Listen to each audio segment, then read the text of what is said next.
Magandang tanghali mga kabay. Hapon na pala. Sorry. Bali, meron pa akong estimate dito, 39254 mga kabay. Kasamahan to kanina sa heat gun kanina na nauna. Liter B ito mga kabay. So ganun din po ito mga kabay sa wire po. Ayan, sasaksak ko po siya. Yan. Gumagana siya pag ginaganon yung wire. Pag nakaganyan, wala na. Ayan na mag-o. Ayan mga kabayo. Ayan. Wala po siya. Ayan. Gumagana po siya. Pag hinatak mo, wala na po. Ayan. Pag tutulak mo siya ulit, ayan, meron. So, wiring din po ang sira ito mga kabayo dahil malakas pa rin po yung bagay niya. So, ganun din po ang gagawin natin. Puputulin na lang natin dito. So, tara mga kabay, samahan niyo po ako. So, ayan mga kabay.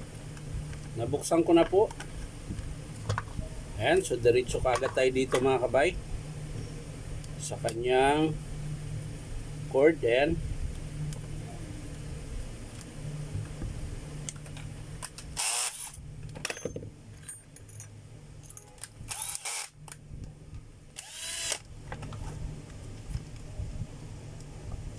So ayan mga kabay, hilahin natin kung saan ang putol niya.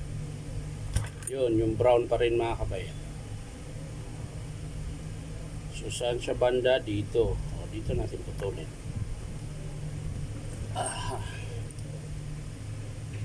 Yan.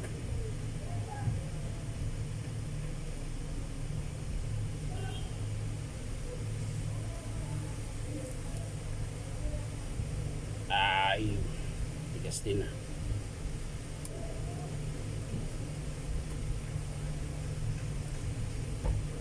So yan mga kabay, kakabit na natin.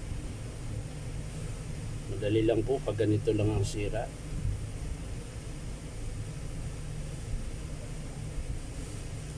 Pag ganito ang sira, madali lang mga kabay. Kaya yung mga unit nyo dyan na hindi gumagana, galaw-galawin nyo lang yung pinaka cord. Pero layo nyo yung kamay nyo mga kabay ha. Kasi ako dati naputukan na ako nyan eh. Yung ginalaw ko yung cord dito ako mahawak. Yung pumutok dito banda. Kaya pag ganyan mga kabay, malayo dapat dito ka banda sa malayo. Bago mo galaw-galawin yung cord. Para safety.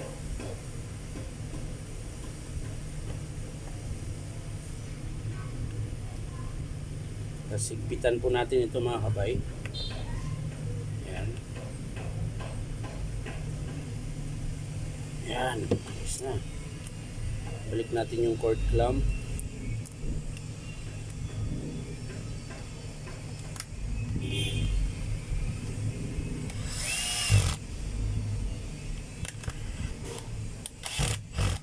So na mga kabay, sasara na po natin.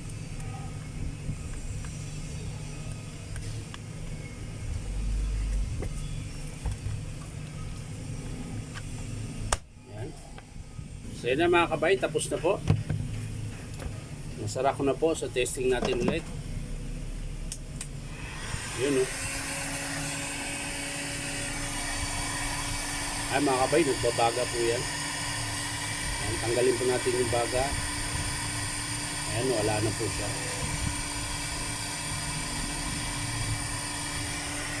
So yan lang po mga kabay, wiring lang po ang sira. Dito sa pinakapuno po yung pinalitan natin. So babayaran ng customer dito mga kabay ay labor lang po. So maraming salamat mga kabay sa panonood at like and share na rin po. At syempre po, subscribe niyo po ito akong YouTube account na Inom Dabay.